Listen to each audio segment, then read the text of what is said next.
ಖಾಸಗಿ ನಿವೇಶನ ಪರಿಶೀಲನೆ ಮಾಡಿ ವರದಿ ನೀಡಲು ನಿವೇಶನ ಮಾಲೀಕರಿಂದ ಲಂಚ ಪಡೆಯುತ್ತಿದ್ದ ವೇಳೆ ನಗರಸಭೆಯ ಆರ್ಐ ಸೇರಿ ಮೂವರನ್ನು ಲೋಕಾಯುಕ್ತ ಪೊಲೀಸರು ಬಂಧಿಸಿರುವ ಘಟನೆ ಇಂದು ಕೋಲಾರದಲ್ಲಿ ನಡೆದಿದೆ.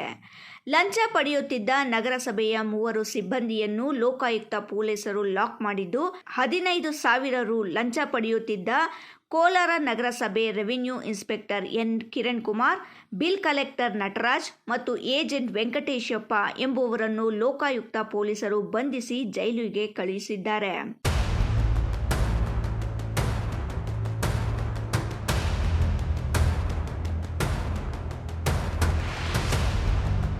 ಕೋಲಾರ ನಗರದ ಸುಲ್ತಾನ್ ತಿಪ್ಪಸಂದ್ರದ ನಿವೇಶನ ಪರಿಶೀಲಿಸಿ ವರದಿ ನೀಡಲು ಮುನಾವರ್ ಎಂಬುವರಿಂದ ಈಗಾಗಲೇ 8,000 ರು ಪಡೆದಿದ್ದ ಆರೋಪಿಗಳು ಸೋಮವಾರ ಸಂಜೆ ನಗರಸಭೆ ಆವರಣದಲ್ಲಿ 15,000 ರು ಪಡೆಯುವಾಗ ಹಣದ ಸಮೇತ ಲೋಕಾಯುಕ್ತ ಪೊಲೀಸರು ಬಂಧಿಸಿದ್ದಾರೆ.